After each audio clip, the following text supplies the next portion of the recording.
Okay, so this is going to be our last clip before we leave this little mini tour of the mythological temples of Shiva and Vishnu. As a way to wrap it up, I thought it might be useful to talk a little bit about the question of image worship and how we can think about what's going on with all of these images in mainstream Hinduism. Worshipping images or idols, as you might have probably known, has been a huge point of conflict between Hinduism and Western religions, most notably Islam and Christianity, and also to some extent it's an issue in Sikhism as well. Even today, there's a kind of anxiety when it comes to having to explain what's really going on when a Hindu is worshipping a god or goddess in the form of a statue, especially linga, right? As a way of cross-cultural understanding, maybe. I thought it might be a useful thing to explore the logic behind image-based worship, something that's so central to Hindu practice, and which sometimes rather unfairly, I think, receives criticism or ridicule from people of other faiths who don't understand what's going on. So again, in the spirit of learning about how people thought, how people were thinking in ancient India, let's chat a minute or two about the growth and development of Hindu image worship.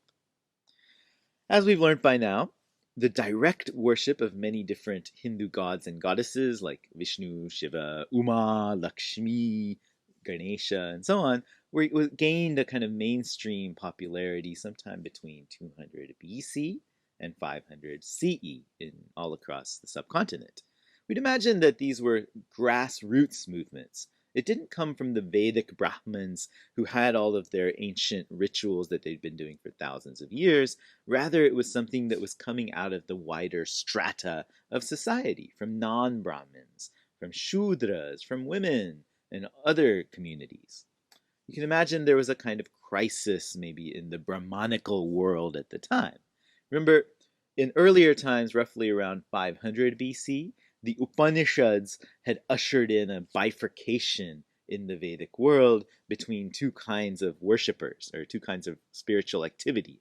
There were ritualists and there were renouncers. Renouncers were looking to merge with a transcendent Brahman, this ultimate, right?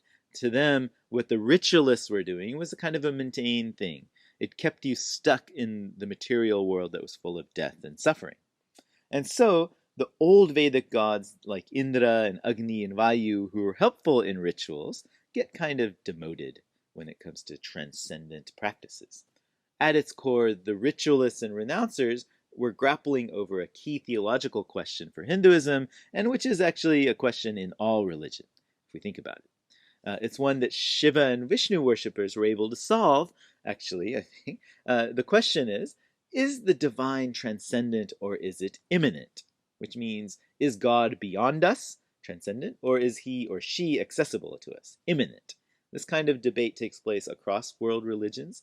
In Shiva and Vishnu worship, it takes place around the question of image worship. In the old Vedic scheme, if you remember, the ritualists felt that the gods, even though they were in heaven, were still accessible to us. It was only through rituals, this Vedic fire ritual, that was conducted by highly specialized Brahmins, that you could do it. The Upanishadic renouncers felt that the real divine, the Brahman, was ultimately inaccessible, that you had to escape worldly life in order for yourself to fully merge with the divine absolute. You could experience slivers of that divinity while still alive by meditating on yourself, but complete merger and bliss comes only after escaping the mortal coil through liberation. Theistic bhakti path, this new path which involved the direct worship of Shiva and Vishnu, or the goddess, did something interesting. They fused these ideas together. They managed to say yes to both ideas, that God or goddess was both immanent and transcendent, both beyond us and accessible to us. Now, how could that be? The idea is that a god like Vishnu or Shiva was functioning as a godhead, meaning he was viewed as both an embodied manifestation of the transcendent Brahman and also the Brahman. He was both accessible to the world as an incarnate form, but at the same time, he remained beyond our world.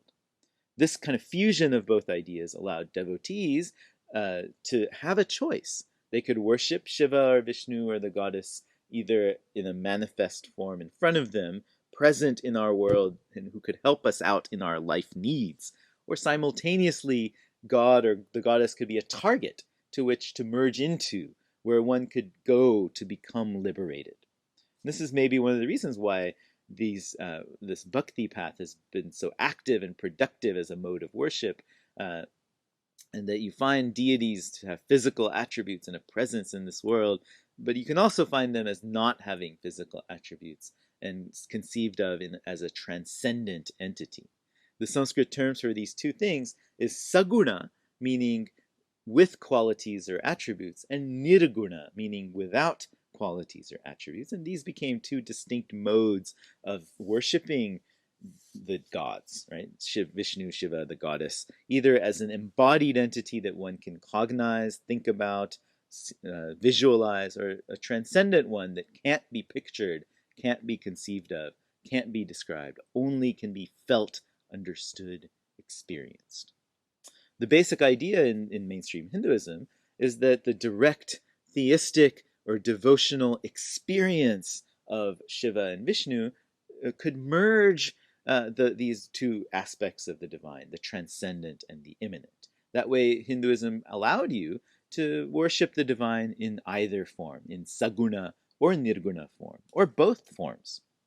This idea is actually the key to understanding the logic behind image worship, so it becomes not just some, worshipping of a stone, something like that.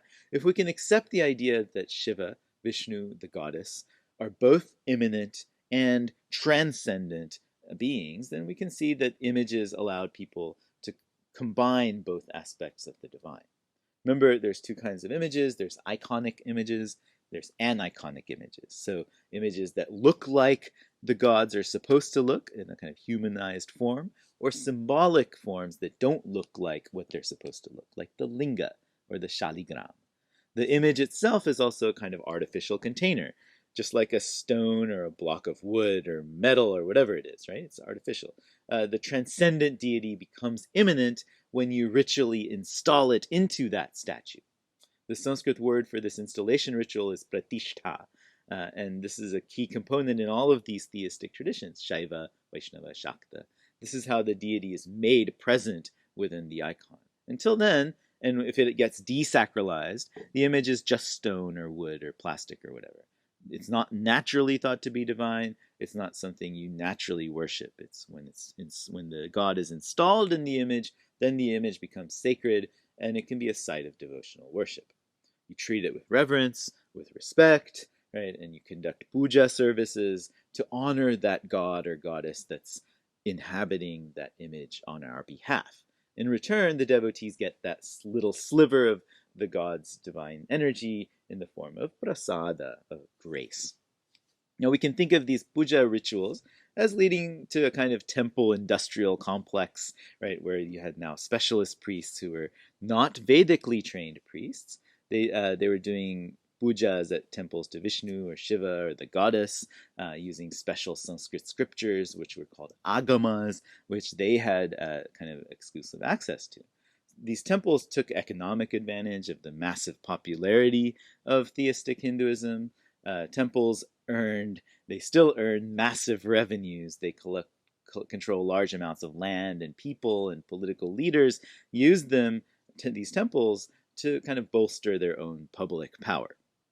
So that's kind of a bird's eye view, maybe, of how image worship is supposed to work at a Hindu temple. Hopefully that can help us to go beyond such kind of like superficial missionary discussions that you might see again on the internet about whether Hindus worship idols or if they're polytheistic or whatever you can find. Instead, we can start to respect Hinduism maybe as being a complex, many-layered thing.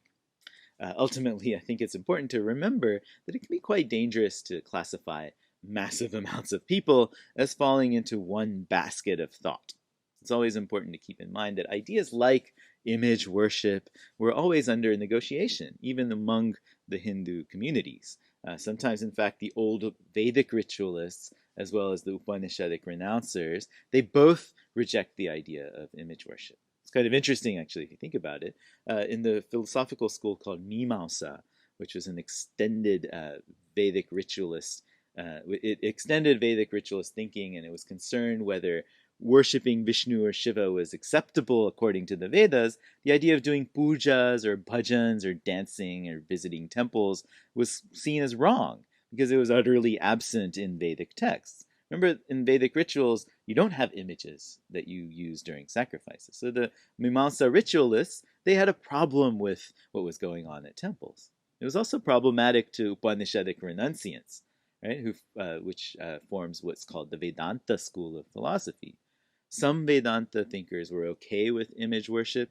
Others saw it as a problem because it was a worldly thing to do, and it wasn't in tune with what should be the highest pursuit of that infinite, absolute Brahman, transcendent Brahman. From their perspective, doing pujas to the gods may give you worldly benefits, but it kept you trapped in the world of karma, ultimately, and prevented you from truly focusing on that transcendent Brahman, which could only be experienced through internal meditative or yogic methods.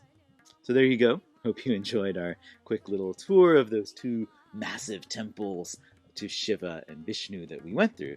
You have just a little bit of time actually to go and take some darshan, get some prasada, maybe visit the gift shops, and then I'll meet you at the front gate of the Mahabharata Museum, where we're going to spend the rest of our time on this tour of classical Hindu mythology.